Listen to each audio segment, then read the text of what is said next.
Yesu ashimwe. Niho tugire gutya.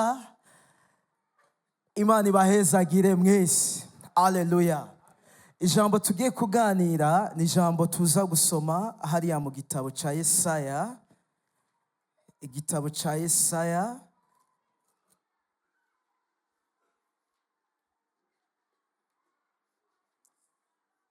tuza gusoma mu gice ca 33 hagati y'umurongo wa 20 gushika ku murongo wa 24.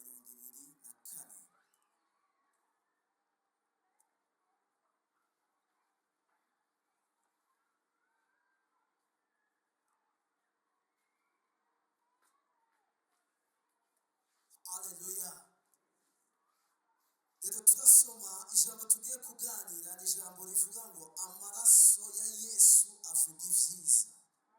Amaraso ya Yesu avuga ivyiza. Haleluya. Le sang de Jésus parle de bien. Yesu ashimwe. Rero dusomye mu iki gitabo ca Yesaya igice ca 33 ku murongo wa 20 havuga gute? Haravuga ati niwitegereze Isiyoni umugwa twagiriramo iminsi mikuru yacu. Amaso yawe azobona Yerusalemu hasigaye hatsimbataye hari amahoro ari ihema ritazokugwaho imambo zaryo ataho zizoshingurwa atanumugozi waryo uzocika. 21. Ariko uhoraho azohabana natwe afise icubahiro azotubera inzuzi zagutse n'imigezi aho atabwato buzosozwa atanimeri izohaca kuko uhoraho ariwe mucamanza wacu. Uhoraho ni wadushingira ivyagezwe. Uhoraho niwe mwami wacu azodukiza. Imigozi yawe iradohotse. 23. Nigishobora kugumya icuma kimanikwako igitambara. Nigishobora kubamba igitambara kigendesha ubwato. Ico gihe bazogabangana ivyasahuwe vyinshi cyane mbere n'abacumbagira bazosahura kandi uwaho ntazovuga ati ndagwaye. Abantu bahaba bazoba bahariwe ukugabitsanya kwabo. Yesu ashimwe. Amaraso ya Yesu turaza kugerageza kuyabona muri kino gice kuko ku murongo wa 24 bariko baravuga yuko hari igihe kizoza. Haleluya. Kuko igihe Yesaya yavugishwa bino bintu cyane ano majambo ni ukuvuga ngo hari mu gihe kibi ku bwoko bw'Imana. Yesaya yatanguye abwira abantu kuza kuhoraho, ariko kubera batumvise hageze igihe ibyago bibashikako baja mu kinyago, baja munsi y'ubuja bw'i Babiloni. Ico gihe vyari bimeze nabi. Yerusalemu irasenyugwa, abantu batwagwa nk'inyagano, isanduku y'isezerano nayo nyene iratwagwa. Ico gihe vyari bibi cyane. Nukuvuga ngo iki gihe Yesaya yavugishwa yariko yerekana naho atavyizigiro bihari Imana izorungika umukiza. Naho ibintu bimeze nabi hariho ibihe, haleluya, hariho ibihe byo gucungurwa. Ico gituma ku murongo wa 24 hatubwiye ngo mubaho muri Yerusalemu ahari mu gihe kizoza, igihe hazoba haraje umukiza. Uyu mukiza wa Yerusalemu Yesaya yavugishwa yari Kristo Yesu. Nukuvuga ngo mu Yerusalemu izoba yaje mu mucunguzi. Yesaya aravugishwa na mpwemu yera ngo mu bantu baho ngo nta muntu azoba akivuga ngo ndagwaye, nta muntu azoba akivuga ngo ndarushe, nta muntu azoba akivuga ngo ndaremerewe, nta muntu azoba akivuga ngo vyase simbona ingene bigiye kugenda, nta muntu azoba acihebuye, nta muntu azoba akiremerewe n'ibihe.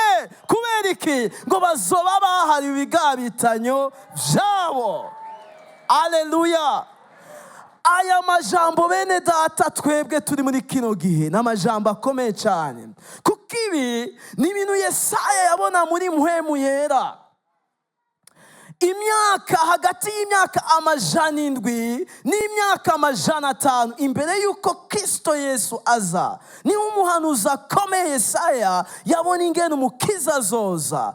Naho ibintu bimeze nabi, yarabona ko umucunguzi azoza, yarabona ko ibihe bizohinduka, kuko iki gihe nta vyizigiro vyari bihari. Rero bene data, igihe ni iki si igihe cyo kurira, iki si igihe cyo gucika intege, iki ni igihe cyaho dukeneye amaso y'Imana, iki gihe gikeneye abantu bafise amaso y'Imana. Aleluya. Ubundi turavye isaha no montre, ni ukuvuga ngo irakwereka aho ibihe bigeze mu vya buno bugingo, mugabo ukeneye isaha y'Imana, keneye kumenya aho ibihe bigeze, keneye kumenya igihe turimwo. Igihe turimwo ni igihe cyavuzwe ku mukiza Yesu azoza. None imyaka 2000 birenga uwo mukiza yaraje. Iki si igihe cyo kurira, iki ni igihe cy'ivyizigiro bizima, iki ni igihe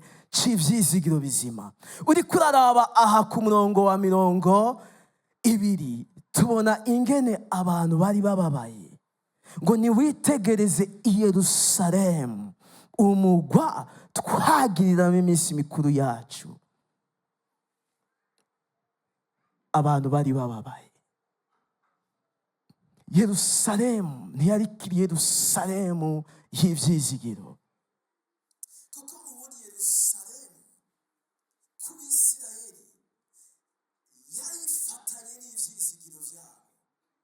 nivyo bizigira Imana, mugabo mu kwizigira Imana kwabo Yerusalemu yari ifatanye n'ivyizigiro byabo bafise mu Mana. Kuko i Yerusalemu niho hari ingoro y'Imana, niho hari ingoro bubakiye Uhoraho.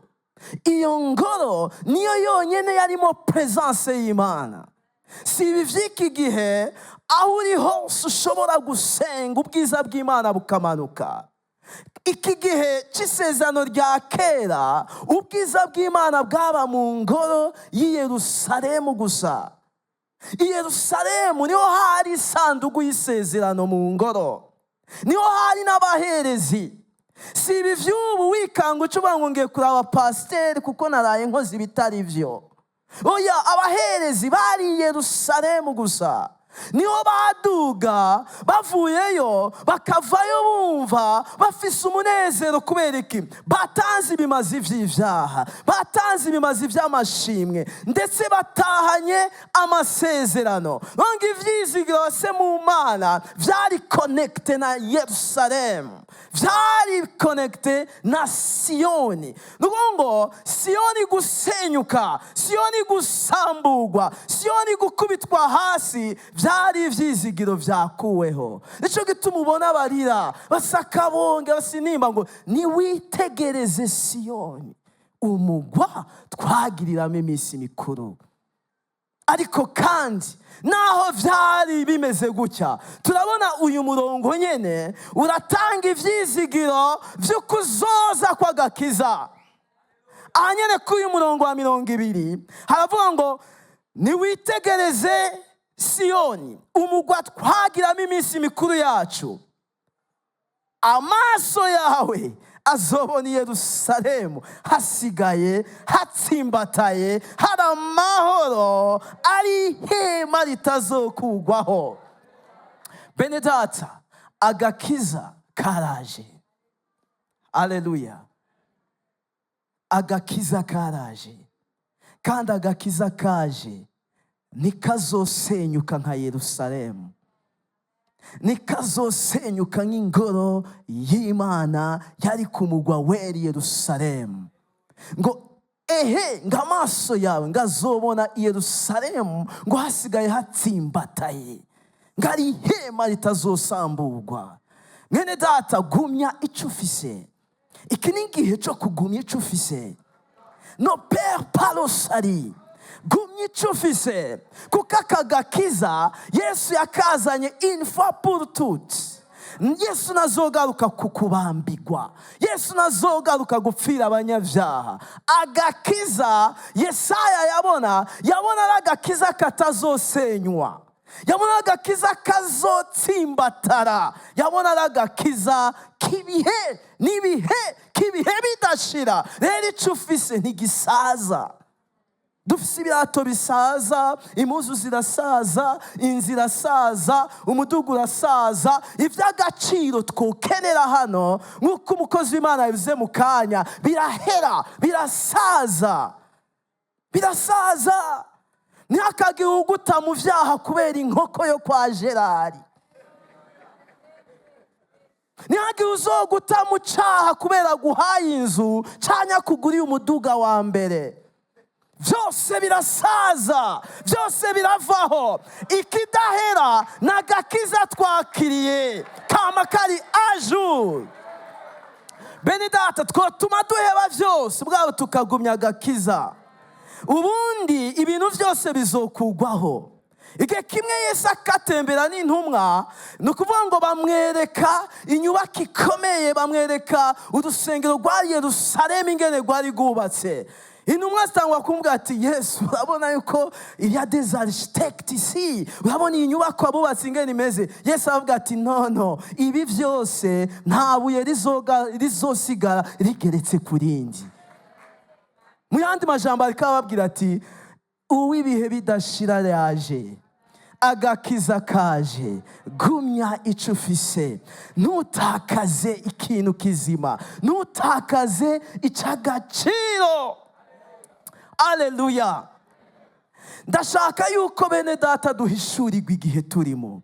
Igihe turimo ni igihe gikomeye, kandi igihe turimo gifatanye na opposition ikomeye. Ugiye kuraba amajambere aguma aja hejuru, hariko haza ibintu tutigeze kubona, hariko haza ibintu by'ibisigabwenge. Uyu munsi abantu bateye imbere bitwa ko bafite amafaranga babuze ibyo bambara, bageze aho bumva umenga nuko twabuze ibyo twambara, reka tugende turi gusa. Abarundi baraba ku marezo sosiyo, abagenda bari gusa, abarundi na bati twatanzwe, reka tugende turi gusa. Il faut faire attention. Haleluya. Il faut faire attention. Kubera iki? Ubunya isi agakiza dufise gafatanye n'inzitizi nyinshi, gafatanye n'inzitizi nyinshi. Abantu bariko bagenda bari gusa, ntibabona ingene ibintu vyomera. Abantu bagezaho bumva umenga ibintu byose byarabashishe.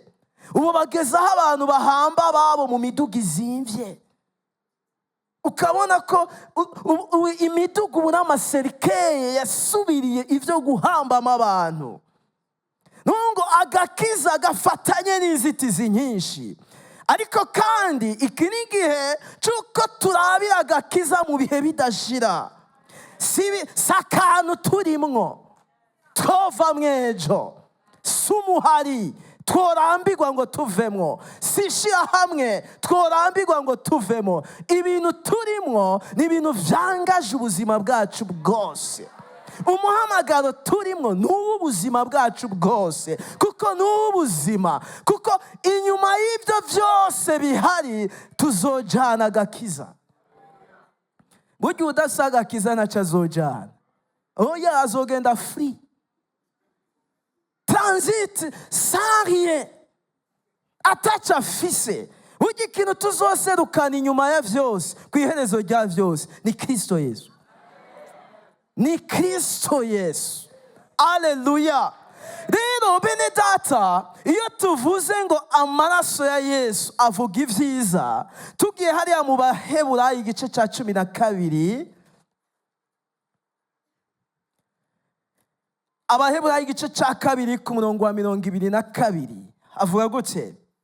Haravuga ngo Hébreux 12 verset 22, ariko mwegereye umusozi Siyoni, ariko mwegereye umusozi Siyoni, umugwa w'Imana zima, Yerusalemu ho mu ijuru. Aleluya. Igihe ivyizigiro bifatanye na Yerusalemu ho mu isi, aleluya, turabona Yesaya avuga ubundi buzima. Ubu buzima rero nibwo tubona umwanditsi w'Abaheburayo avuga hano, abwira abakizwa abwira abakizwa. Yerusalemu yo mu isi yaratakaje ivyizigiro. Abari babona ko Imana yabo ifatanye n'ingoro, ifatanye n'isanduku y'isezerano bigakugwaho, Yerusalemu avuga umukiza azogarukana ivyizigiro. Niwe tubona aha mu Baheburayo igice cya 24 aho bavuga ati twebwe abururunganwe twegereye Yerusalemu ho mu ijuru, twegereye umugwa mukuru w'Imana wo mu ijuru. Igisagara cyacu si Bujumbura, aha turahari purenta, mugabo igisagara cyacu, umugwa wacu, umugwa w'iterambere ryacu, umugwa w'amagara meza yacu, umugwa w'akazoza kacu, umugwa wo kuberwa kwacu ni Yerusalemu ho mu ijuru. Si New York, si muri Belgique, si muri Canada. Oya, saha abantu bariko barirukira bakagenda bisha babo, bakagenda bavuga ngo ariko baranyirukako, bakagenda bavuga ngo nta muvyeyi mfise, bagera hariya bagatelefona pastoral, terega burya jendi mu kibazo. Ikibazo rimwe ni iki? Nagiye nitwa Pi, uyu munsi ndi Simoni. Tinone ikibazo wumva kirihe? Nuko nabigize nyicicwe, nari muri Yesu. Uwo muntu nawe umufasha gute? Uwo muntu abagoye gufasha kuko yihutiye igisagara. Haleluya. Niyatahura igisagara gikuru Siyoni ho mu ijuru, ni ibyawe bibarizwa. Umugisha wawe uri Siyoni ho mu ijuru, umugisha wawe nturi muri Amerika. Haleluya. Jena amambwira madamu ati, naho bombwira ati ibyo kuja muri Amerika vyakunze, vyokunda ndi kumwe nabo bose, ariko ibyo guca nibuka tuzovugana ingene bigenda. Oya, singeza ingene bigenda, bizogenda gute? Oya, ingene bigenda size umuhamagaro. Erega umuhamagaro naba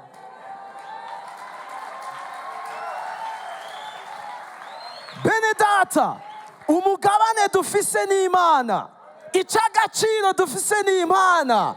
Nitwegereye Siyoni y'ibihera, nitwegereye umugwa mukuru w'ivyahano, twegereye Siyoni ho mu ijuru, twegereye Siyoni ho mu ijuru, umugwa w'Imana nzima. Aleluya. Uno mwanditsi abandanya avuga gutse kuri 23, aravuga ati mwegere Siyoni n'umugwa w'Imana nzima, Yerusalemu ho mu ijuru, n'ikoraniro rikuru ry'isinzi ry'abamarayika. 23, n'ishengero ry'abana b'imfura banditswe mu ijuru. Mwegereye n'Imana, twegereye Imana, mwegereye n'Imana umucamanza wa bose, n'impwemu z'abagororotsi batunganijwe. Mwegereye na Yesu umuhuza w'isezerano risha, mwegereye n'amaraso amijagirwa avuga ivyiza gusumba ya Abeli. Twegereye Imana, twegereye abera, twegereye Kristo Yesu, twegereye umucunguzi, ngo twegere na ya maraso, amaraso avuga ivyiza gusumba amaraso ya Abeli. Bene data, aya maraso yatwogeje na maraso avuga ivyiza. Kubera iki aya maraso avuga ivyiza? Ubundi igihe nk'iki Yerusalemu yari kirarira, yari munsi y'amaraso ya Abeli. Kuko amaraso ya Abeli yari amaraso avuga umuvumo, yari amaraso avuga igihano. Mwibuke ibya Kayini na Abeli. Haleluya. Niho havuye amaraso avuga umuvumo. Rero igihe natwe twari mu byaha, mwibuke ko twari munsi y'igihano, twari munsi y'umuvumo, twari munsi y'amaraso ya Abeli. Haleluya.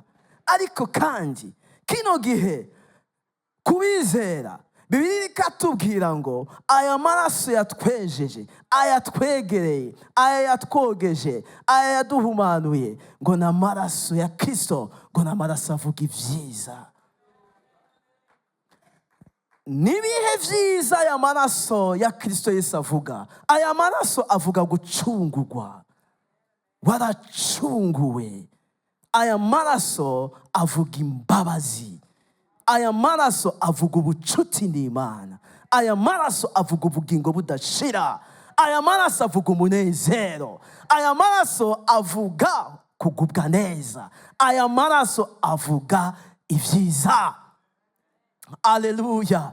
Ugiye hariya mu Banyefeso igice cya mbere, Abanyefeso igice cya mbere ku murongo w'7 n'umurongo w'8, haravuga ngo muri we niho duhegwa gucungurwa n'amaraso yiwe, niko guharirwa ibicumuro vyacu nk'uko itunga ry'ubuntu bwayo riri, ubwo yadusesekarije mu bwenge bwose no mu kumenya icyo ukwiye kumenya, icyo udakwiye gutakaza, gikwiye gufatana n'agakiza kawe, kiri mu bwenge ukwiye kugrava muri wewe, kidakwiye gutakaza. Nuko aya maraso ya Kristo Yesu afatanye n'ivyiza, avuga ivyiza. Kimwe gikomeye mu ivyo vyiza ni ugucungurwa, ni ugucungurwa.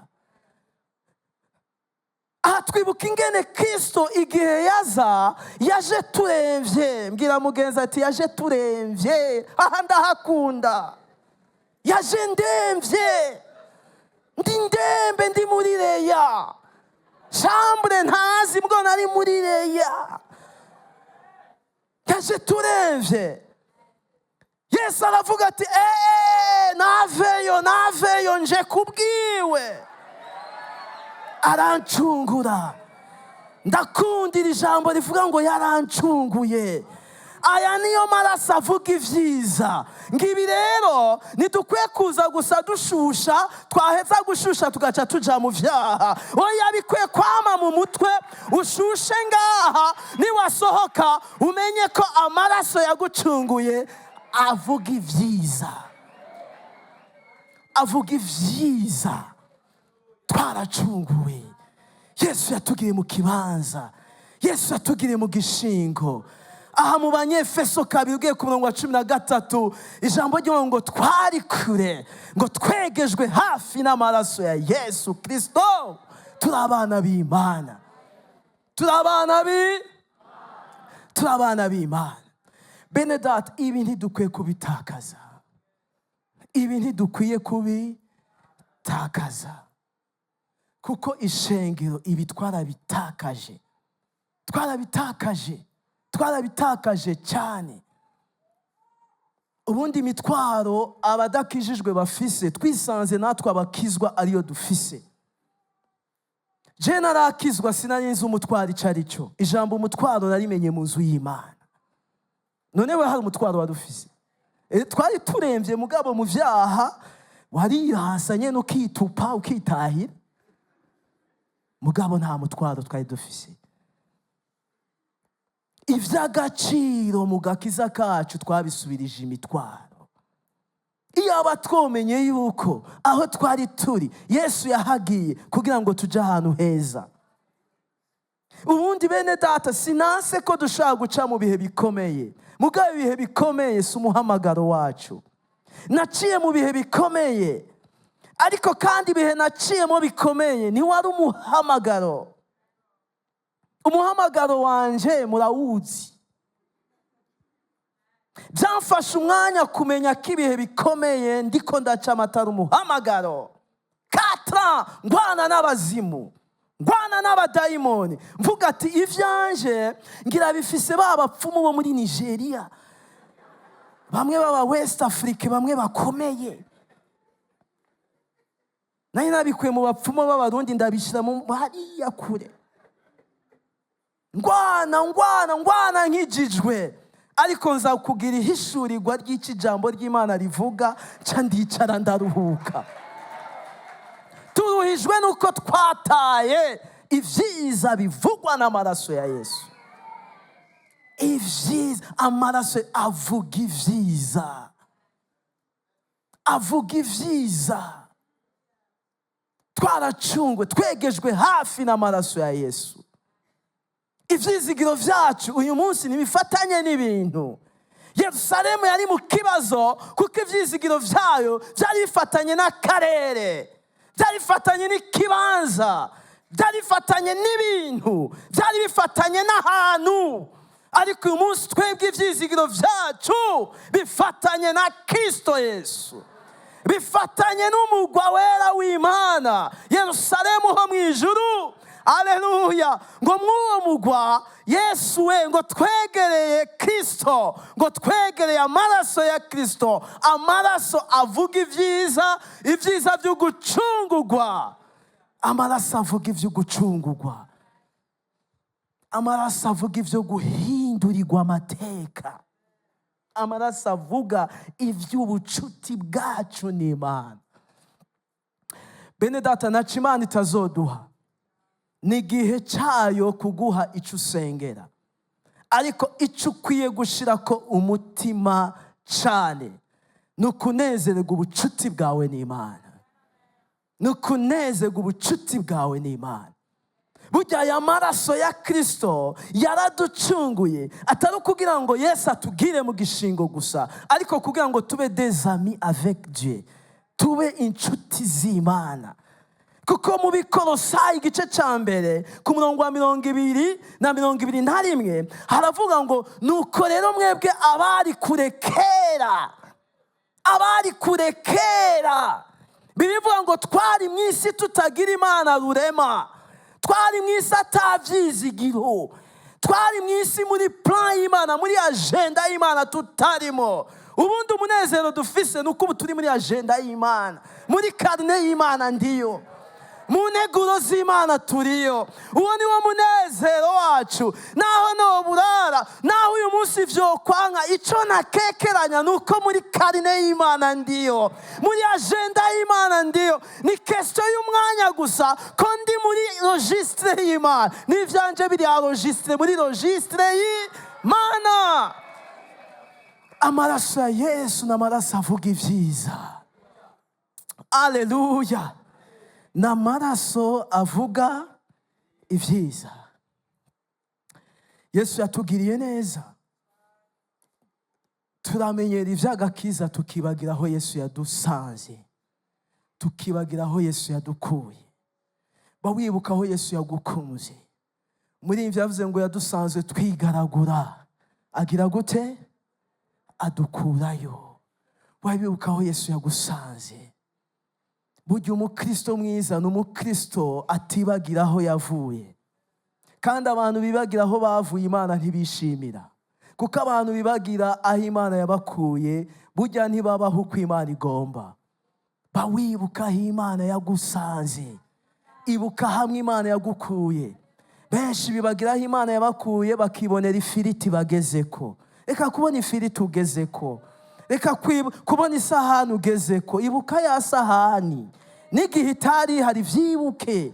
Benshi birabira ingene bameze neza, ukumva umenga ivyaha aravanga, vyose aravanga, kubera ko yibagiye aho Imana yamusanze. Twegejwe hafi n'amaraso ya Yesu. Aya maraso yatwegeje hafi n'amaraso y'igiciro tudakwiye kwanjwanjwa ko. Ambara neza mugabo wibuka aho Yesu yagukuye. Rya neza wibuka aho Yesu yagukuye. Gendera, tembera mugabo wibuka aho Yesu yagukuye. Haleluya! Wibuka aho Yesu yagukuye. Nama niyumvira turaha mu gisagara ca Bujumbura, biratugora kugenda turarya ivyema. Mbega ugeze i Buraya na hariya ntiwogenda urarya ivyema. tugeze i Buraya dutangwa kugenda turya ivyema, kandi turi iwacu tutarya ivyema. Bisigura iki? Tuca tuja mu vyaha kubera twahinduye akarere. Niwahindura akarere ntuje mu vyaha, ntuje mu vyaha. Ngo ivyo Yesu yakoze, ngo Imana yabidusesekarije mu vyiyumviro, bifatanye na mu vyiyumviro nitubitakaza. Aleluya. Rero icambere twumva gifatanye n'ivyiza bivugwa n'amaraso ya Yesu no gucungurwa kwawe, ngo twegere Yerusalemu ho mwijuru. Muko kwegera Yerusalemu ho mwijuru, twegereye amaraso, twegereye amaraso. Amaraso avuga ivyiza, amaraso avuga gucungurwa, avuga ubucuti bwacu n'Imana.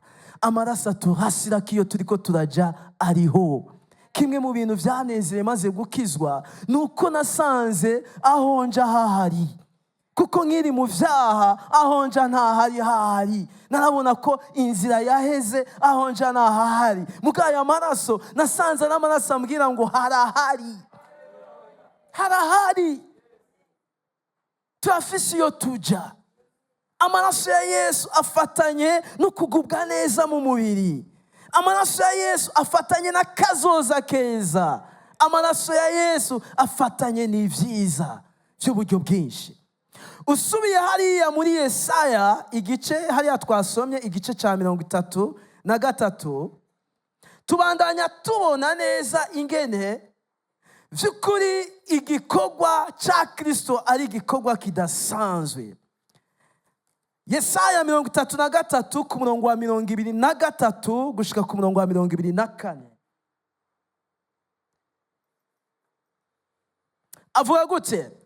Ngimigozi yawe iradohotse, ntigishobora kugumya icuma kimanikwako igitambara, ntigishobora kubamba igitambara kigendesha ubwato. Ico gihe bazogabangana ivyasahuwe vyinshi cyane, mbere n'abacumbagira bazosahura. 24. Kandi uwaho ntazovuga ati ndagwaye. Abantu bahaba bazoba bahariwe ukugabitanya kwabo. Yesu ashimwe. Bene data, ubundi hari umuntu yavuze ngo ubushobozi bw'agakiza bufatanye n'ukwatura. La puissance du salut est connectée avec la proclamation. Yesu ashimwe. Bibiliya iravuga ngo imigozi yawe iradohotse. Iyi migozi idohotse idashobora kukibamba ihema, idashobora kugumya ihema. Aha bariko bavuga la force de l'ennemi de Jérusalem. Bariko bavuga imigozi y'umwansi wa Yerusalemu. Mu yandi majambo, Yesaya ariko abona ko igihe ca Yerusalemu sha, igihe umucunguzi azoba yaraje, iyi migozi yaje kuboha Yerusalemu, ikaboha ubwoko bw'Imana, ikaboha abana b'Imana, ngizokweguka, ngizoba febre. Bisigura ngo Yesaya igihe abona igihe umwansi hazogera igihe akaba afebri, aho umwansi atagifise inguvu zo kunesha Abayisiraheli, zo kunesha ishengero rya kino gihe. Ico gituma ku murongo wa 24 baca bavuga ati mwico gihe uwahu, haleluya, umukizwa wo muri MINEVAM, umukizwa w'ahantu hose, ngo ntazoba kivuga ngo ndagwaye. Nihehe bipfira mu vyo turiko turavuga mu kanwa kacu, kuko ivyo tuvuga nivyo turiko turabamo. Ivyo tubona tugashira ku mutima tukabivuga nivyo turiko turabamwo. kuko ivyiza bivugwa n'amaraso ya Yesu nuko uyu mwansi yari hejuru ya Yerusalemu, uyu mwansi yari hejuru y'abari munsi y'igihano, y'abari munsi y'amaraso ya Abeli. Avuga umuvumo, akavuga ivy'ugutabwa, akavuga ivy'ukunanirwa, akavuga ivy'ukwihebura, akavuga ivy'ugucanganikirwa, akavuga amadepression, akavuga ivyo kubohwa no guhahazwa. Uyu mwansi mu maraso ya Yesu yatuvuyeko, turabidegevya. Ikibazo kiriko gipfira he? Ikibazo kiriko kirapfira ku kudakoresha akanwa. Ibi vyiza bivugwa n'amaraso ya Yesu, mbega nindakwiye kubivuga? Bivugwa n'amaraso ya Yesu, mugabo kandi bigira ububasha igihe biriko biravugwa n'ururimi rwawe. Vyature bivuge, vuga ivyo wizera, vuga ivyo wemeza ko ari vyo mu ijambo ry'Imana. Yesaya aravugishwa ati imigozi yawe ntigishoboye kubamba ihema. Burya umugwanizi ntagishoboye kugucuna bupfuni na buhoro, kuko hari igisagara urerewemwo, hari igisagara ubarizwamwo. Burya muri Yesu ni mu gisagara, turi mu gisagara citwa Yesu. De Konte 5:17 ngo nuko rero umuntu wese iyo ari muri Kristo Yesu, tiye dans la cité céleste, uri mu gisagara cyo mu ijuru. Ico gisagara urimo ni Kristo Yesu. Paulo yongera abwira ab'Ikolosayi hariya mu gice cya 3 ngo ubuzima bwanyu buhishanijwe na Kristo mu Mana. Bene data, iyo ibi tuvyemeza tukavyatura, twokwibereho turi mu kazi ariko kandi tuguwe neza. Twokwibereho turi mu mihani wacu tuguwe neza. Twokwibereho ibibazo bihari, kuko ibibazo bizokwama bihari, mugabo dushikamye tuguwe neza. Akanwa kawe ni inkota. Hari ibintu ukwiye gukata ugakeba. Tangura ukebe iyo ngwara iguhaje. Haleluya. Tangura ukebe abo bapfumu bagukikuje.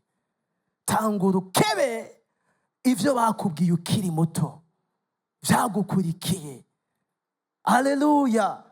Tangura ukebe ivy'amaso akwereka. Akanwa kawe ni inkota. Mbega iki kebiki? Keba. Hari ibintu twategeza kuba turiko turakeba. Keba abazimu mu izina rya Yesu. Keba abadayimoni mu izina rya Yesu. Keba ivyiyumviro bipfuye mu izina rya Yesu. Ngo uwaho ntazovuga ngo ntazoba catura ngo aragwaye. Bene data, ndemera ko umuntu ashobora gupfa yishwe n'ingwara kuko hageze ko apfa. Ariko kandi burya ibice 80% vy'ingwara ni miyaga, ni mpwemu mbi, ni bitero. Nico gituma iyo ugwaye ukwiye kwirasira ko hari ico Imana ikira kuganiriza. Menya mbega je ndumva ngwaye, Imana ivuga iki? Hari abagenda batari bakwiye kugenda. Uyu munsi hari abantu tubona abaryamye ku bitaro mu mahopitali, twaja kubaraba tukavuga ati yo ariko aragenda. Mugo hari abantu tuvuga ko bariko baragenda ejo bakavyuka. None ni wihenze mu kuvuga ngo ariko aragenda. Cyaza kuvuga ngo umuntu ariko aragenda. Agenda urazi igihe azogira. Yesu ashimwe. Ngo uwaho ngo nazovuga ngo ndagwaye. Mu yandi majambo turiko turahamagarirwa kuba ku rugezo rwo hejuru rwo gushikama mu kwizera. Uri kurahamagirirwa kuba ku rugezo rwo hejuru mu kwizera. Ibi navyo bifatanye n'ivyo wizera mu ijambo ry'Imana, akaba ari vyo watura. Kueriki kuko ngo imigozi y'umugwanizi nta nkomezi igifise zo kukuboha. mu bo satani akwiye kuboha wewe nturimwo, mu mbohe za Kristo wewe warakuwemwo, mu bo satani afise wewe warakuyemwo. Icyo ukeneye kubibona mu ijambo, uhejeje ukabirema mu rurimi rwawe. Yesu ashimwe, ukabirema mu rurimi rwawe. Turabona hariya muri Ezekiyeli igice cya 37 hagati y'umurongo wa mbere n'umurongo wa 4, Imana yereka Ezekiyeli ikiyaya c'amagufa ngo mwana w'umuntu, mbega aya magufa yoba mazima? Ezekiyeli avuga ati oya, biragoye. Imana avuga ati mwana w'umuntu, vugira kwa aya magufa uti mwemwe mwa magufa mwe muraba bazima, niko ijambo ry'Uhoraho rigize.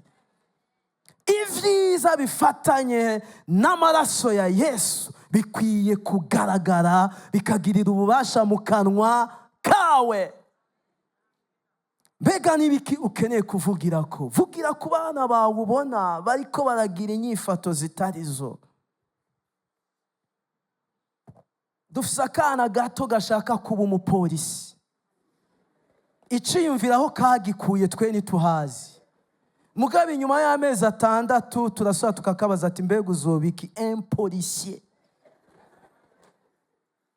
agenda mu muduka umeze gute? Pick up kagahungu. Inyuma y'amezi 6 kazamba kabwiye mama ati mama, burya rero je kugira ngo ndonke 10 wozomerekeza nica umupolisi, maze kwica umupolisi 10 nzoba ndayironse. Mama bakambwira ati nukuri ivyo bintu sivyo. Nimba ukeneye kuba umupolisi uzogenda kwiga amashuri, uje kuri tera ukubitwa inkoni uramugwe biciye mu nzira nziza.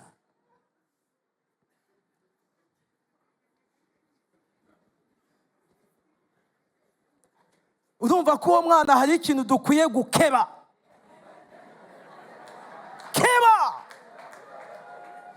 Hari ibintu tutariko turakeba mu bana bacu. Keba. Ntugashwane n'umugore. Igihe ubona umugore atanguye kumera gutya, keba, jya ku mavu kebe. Kebesha akanwa. Bene da, akanwa ni inkota. Kirazira ko ubushobozi ingwara, ngiyi ingwara bana sogokuruza abasogokuru niyiva wewe utakiri mwiri yarinye, wewe uri ndararinye do Kristo, uri mu ruvyaro rwa Kristo. Nimba muvuka hehe, wewe ukwiye kugira ivyiyumviro vyaho mwavutse mu mubiri, ukagira ivyiyumviro c'igisagara cera, kuko ngo nico twegereye Siyoni, twegereye umugwa wera w'Imana, twegereye Siyoni ho mwijuru. Ngaho twegereye Imana, twegera Kristo, twegera n'amaraso. Haleluya, amaraso avuga ivyiza. Bene data, dukwiye gukoresha aka kanwa. Ariko kandi ntituzokoresha akanwa tudafise imyanya yo gusenga. Wiherera ryari?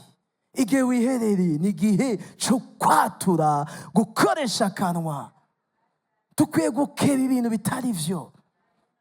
Benshi tuzi yuko imiryango yacu abo twamutsemwo kubera bari baboshwe n'ubusambanyi, nico gituma nanje ngisambana. Kandi ukijijwe nukuri mu nsengero, uyu n'umuvumo udukurikira. None uwo ntufise imbuga itaho kuwukeba. Ukebere mu ijambo ry'Imana. Vuga ngo mwana, ko nakijijwe ndi mu kindi gisagara, ndi muri Kristo.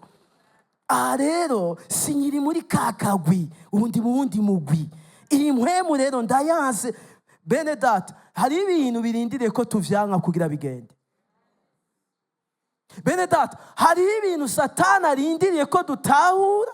Hari amajambo Satani yarindiriye ku rurimi rwacu arayabura. We wazi ko ari ukuri, mugabo bene yo kubera barasinziriye, bavuga ati nukuri igihe c'Imana kizogera. Ndahumirije. Oya kanurura bici jambo rivuga, ukireke gisoke ku rurimi rwawe mu izina rya Yesu. Haleluya. Rero twohereza kuki bene data, icyo dukwiye kumenya ni uko amaraso ya Yesu avuga ibyiza. Wewe uvuga iki? Avuga ibyiza. Uyu mwaka wa 2025 ni umwaka ukwiye kuvuga ko ibyiza.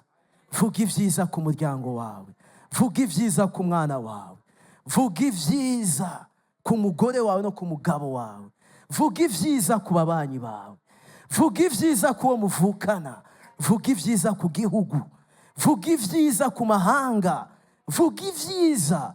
Niwaba wumva urwaye nacyo bitwaye, vuga ibyiza.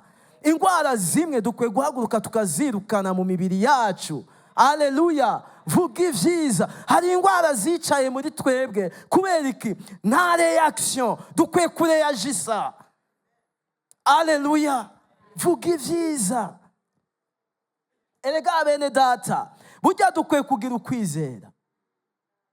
Sans la foi, Hébreux 11, Abaheburayo 11:6, atakwizera ntidushobora guhimbara Imana. Imana hari ibintu byinshi yiteguye guhindura, hari ibintu byinshi Imana yiteguye gushiraho, hari ibintu byinshi Imana yiteguye gukosora, hari ahantu Imana agomba kudushikana. Mugabo Imana ntituneze kubera iki? Turakijijwe, nta byaha turimo, mugabo ntacyo turiko turakora Imana yiteze ko dukora. Dukwiye guhaguruka, tugahagurukana ijambo, tukagira icyo tuvuze.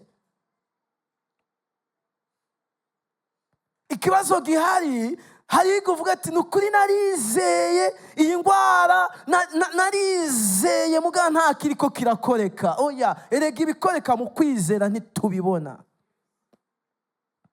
Niwahaguruka ukavuga ati ndirukanye iyi myuka iraratamba kwiribati mu izina rya Yesu, none iyo myuka yagiye cyane yagiye?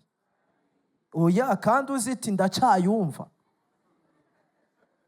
Erega kuba ukiyumva si uko itagiye, yagiye mu kwizera. Erega Satani iremare, ni umunyamayeri. Icyo wirukanye Satani nasiga atabubasha kigifise, mugabo abandanya kukubwira ati mugabo uracakibona sha.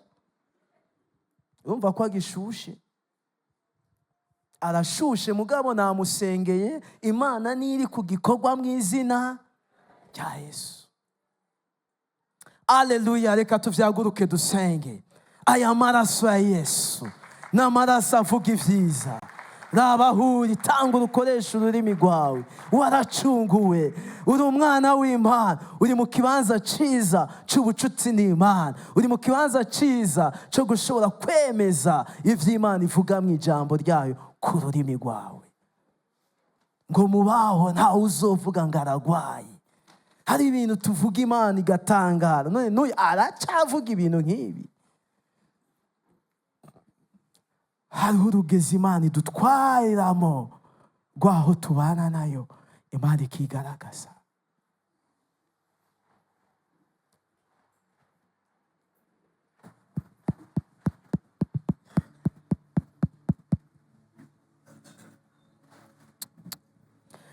Iyo ndwara si yo kukwica. Yesu amubwira ati Lazaro gukunda yapfuye, ati iyo ndwara si yo kumwica. Dukwiye kwigana Yesu mu byo yavuga. Ibibazo tubona dukwiye kubivugira ko iby'Imana ishaka ko tuvuga.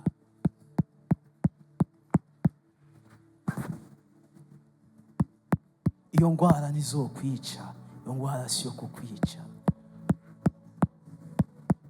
Reka kuyipangira akarere, yipangurira akarere.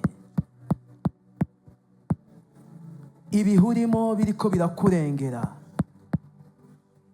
reka kubipangira akarere, bipangurira akarere. Urwango ruri mu muryango, reka kubandanya urufertiliza cyane ururenza kivu kugira ngo rubandanye rugwira. Rurandure, ruranduze gusenga, ruranduze kwizera. Indero y'abana, reka kubandanya uyicira inzira mu buryo butari bwo. Bandanya ukeba ibitari byo, ubikebe mu kwizera. Reka uduze ibiganza byawe, utangure kubwira Imana ati ndagushima Mana kubw'amaraso ya Yesu. Twegejwe hafi n'amaraso ya Yesu. Twari kure, twari mu isi tutagira ibyizigiro. Mana warose umugambi kubo waremye, ariko twari mu isi tutakifise umugambi, mu mugambi wawe tutariyo. Mana uremye isi wayishiriyeho integuro, ubwo twisanze mu isi tutakiri mu nteguro yawe, tutakiri mu byo wavuze, mu byo wasezeranye, tutakiri mu byo utegekanya ku bantu bawe, ariko turagushima ko twegejwe hafi n'amaraso ya Yesu. Uduze ibiganza byawe ntusamare.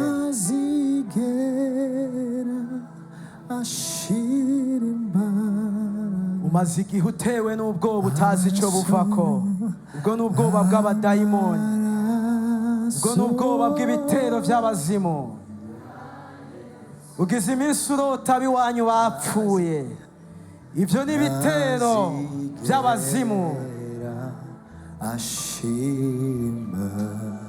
Ugize iminsi ubona uwukugwanya mukure kw'amaso, uwakuvuga mukure kw'amaso. Icyo ni igitero ya Yesu.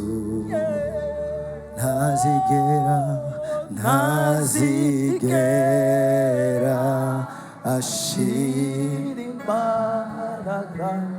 Amaraso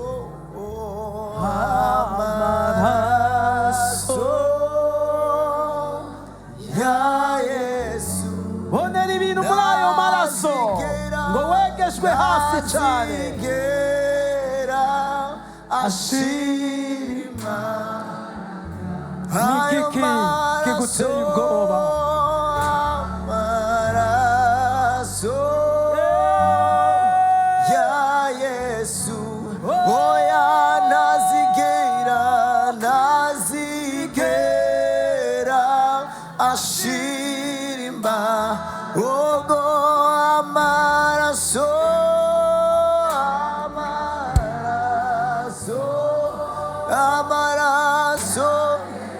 oya ntazigera ashira imbaraga. Ayo maraso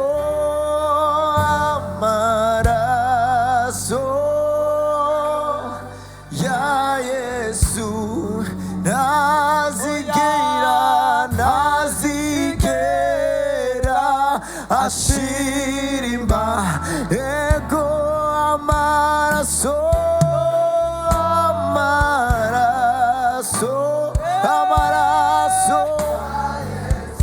mu buzima bwacu ntazigera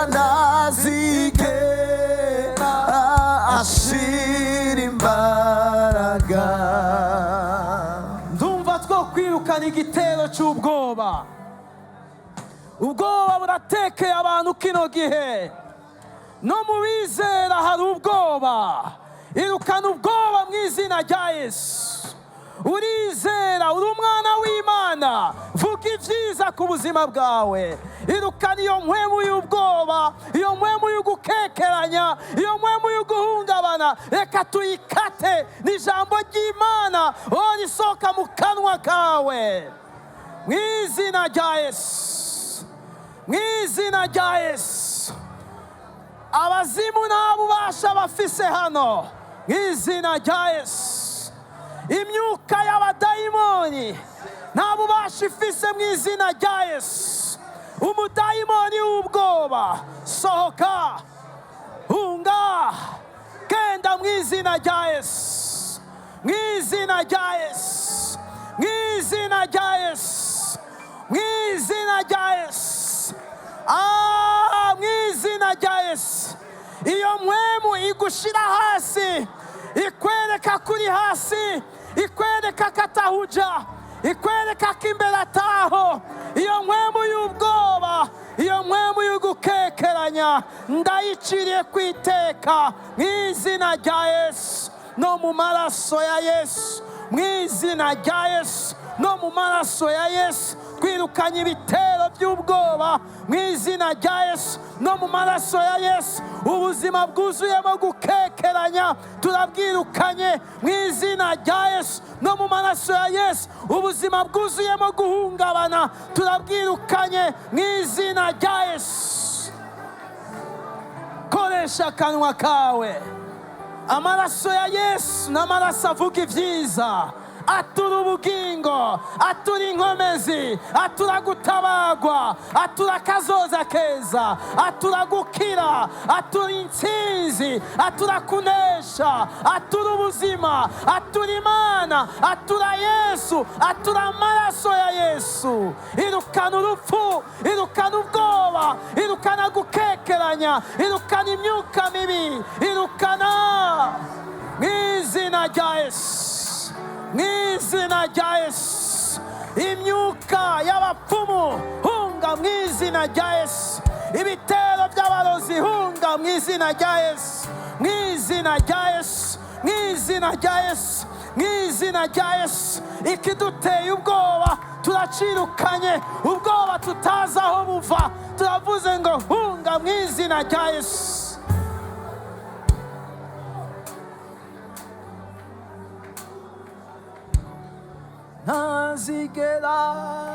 Nazigera ashira urukundo. Amaraso, amaraso ya Yesu, nazigera, nazigera ashira imba.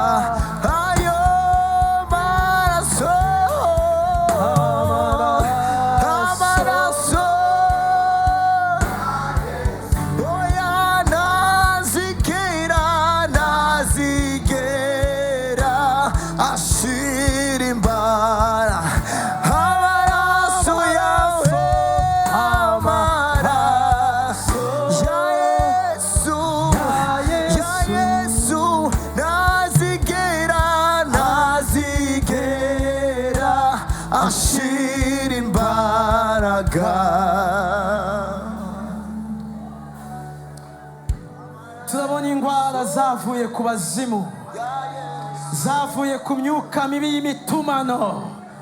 Izo nizafatiye mu migongo, nizafatiye mu nda, nizafatiye mu mitima, amahypertension y'abadayimoni. Uno mwanya turayasohora mu izina rya Yesu. Abari amashano, indwara zo mu nda zivuye ku burozi, imyuka mibi, kano kanya turazisohora mu izina rya Yesu. Amamigrene, indwara y'imitwe y'abadayimoni, turayirukanye mu izina rya Yesu. Amadiyabete ava ku bazimu, ava ku badayimoni, turavuze ngo sohoka, turavuze ngo hunga, turavuze ngo genda mu izina rya Yesu. Turategetse igishizwe hejuru cyose, amahypertension, imyuka mibi, imigongo, urutiga umugongo rubabara, amagufa yo mu maguru, mu izina rya Yesu. Turirukanye imyuka mibi, imyuka yateye abantu, imyuka y'abazimu, imyuka yazanye ingwara, imyuka mibi, amakanseri yazanywe n'abadayimoni, mu izina rya Yesu. Imyuka mibi, imigera, mu izina rya Yesu turayirukanye mu izina rya Yesu.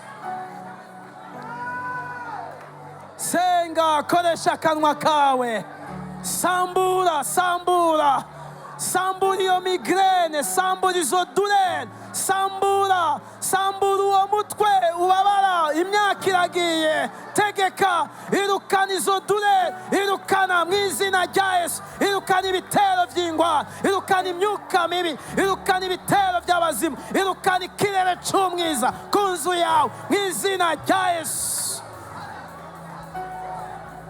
Koresha akanwa kawe, isunga ijambo ry'Imana, tegeka mu ijambo ry'Imana. Reka kwamuvuga ngo ndagwaye, senga wirukana iyo ndwara, fata ububasha bwa Kristo kw'iyo ndwara mu izina rya Yesu. Irukana iyo malariya yisubiriza mu izina rya Yesu.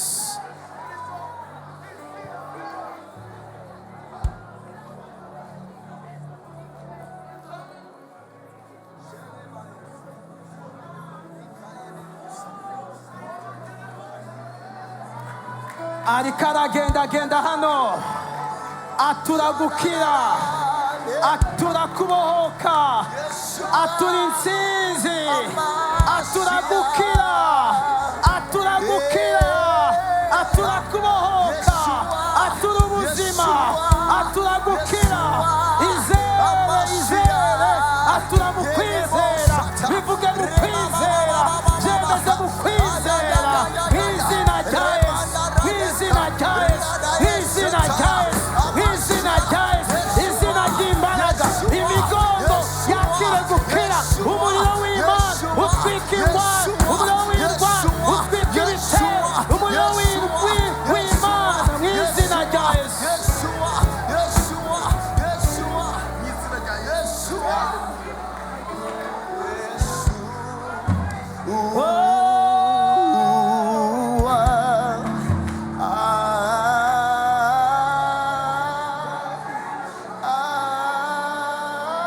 Iyo ndwara si iyo kukwica, ibihe uri kuracamo si ibyo kukwica, ibitero bihuye bishizwe hejuru si ibyo kukwica, ikiguteye ubwoba si cyo kukwica.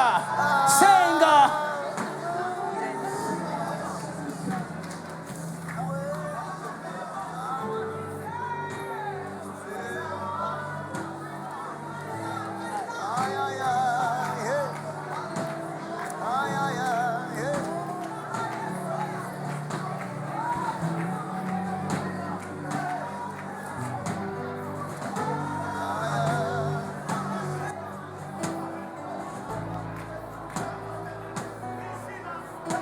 Ufise rendez-vous médical, ntugire ubwoba. Ufise rendez-vous médical, ntugire ubwoba. Ntuzopfa, uzobaho. Iyo ndwara si iyo kukwica. Yeah! Yeah! Iyo mpwemu y'ubugumba turayirukanye, impwemu y'ubugumba, impwemu yo kudasama turayirukanye mu izina rya Yesu, mu izina rya Yesu. Umudayimoni w'ubugumba sohoka mu izina rya Yesu, hunga mu izina rya Yesu, hunga mu izina rya Yesu, hunga mu izina rya Yesu, hunga mu izina rya Yesu.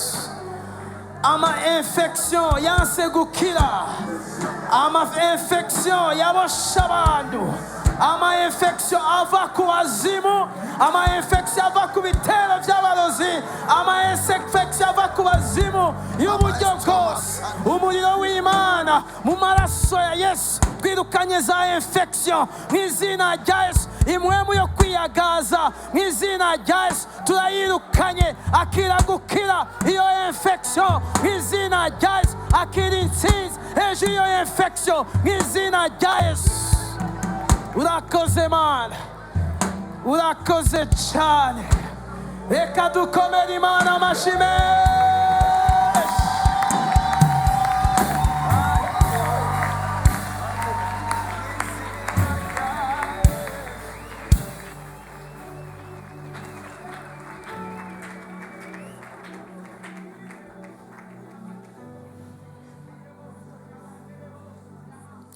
Urakoze Mana ko wagendeye ubwoko bwawe,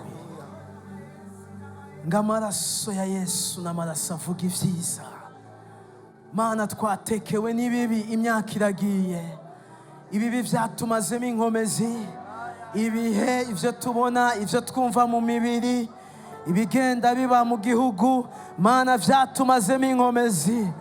Iki ni igihe c'uko dutahura ko turi ab'i Siyoni, umugwa wera w'Imana. Aho ngo niho twahuriye n'amaraso avuga ivyiza. Nico gituma twatuye ubuzima ahatari ubuzima, twatuye amahoro ahatari amahoro, twatuye umunezero ahatari umunezero, twatuye intsinzi ahari ukunesha, twatuye kuneshwa, twatuye ubushizi bw'amanga ahari gukekeranya. Mu izina rya Yesu, amashyi menshi, amashyi menshi, amashyi menshi, amashyi menshi.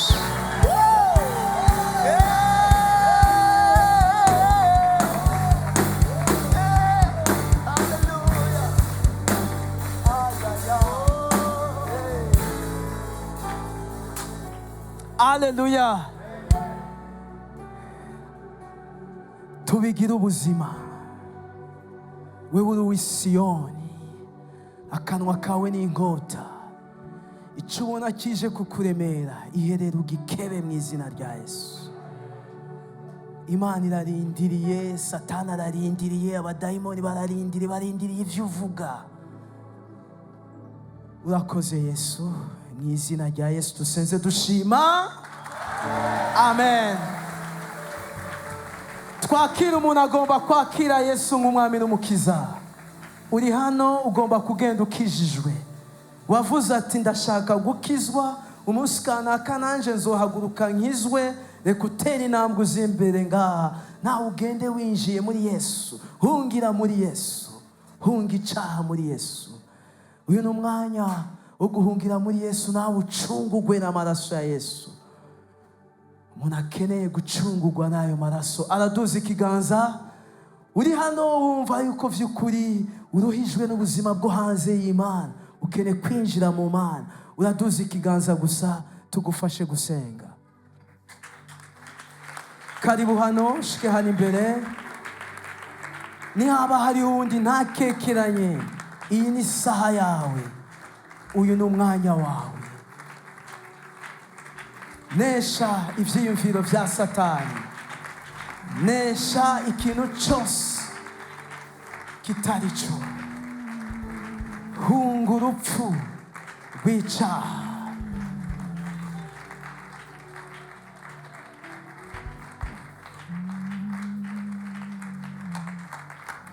Tumusabe umukozi w'Imana Eroge abafashe kwatura, abandi reka tuvyaguruke dusenge turangiza. Mwami wakoze gushoboza iri koraniro kuza hano uno munsi. Reka batahukana iminyago y'icyo uvuga, umunyago w'amahoro n'umunezero. Urakoze Mana. Reka abantu bawe bagendana umugisha wa Aburahamu, Isaka na Yakobo. Uhezagire ingo ziri hano, uhezagire ugwaruka ruri hano, uhezagire umuntu wese. Ushishikare gutanga ibihe byiza kuri uno wa Mungu, ndetse n'iyindwi tugiye kujamo izibindwi nziza. Uha abantu bawe gushikama aho bazoba bari hose, ucira inzira abakene kubacira inzira. Mana uhezagire abantu bawe. Urakoze, mu izina rya Yesu dusenze dushima. Amen. Turarangije. Imana ibane namwe. Murakoze.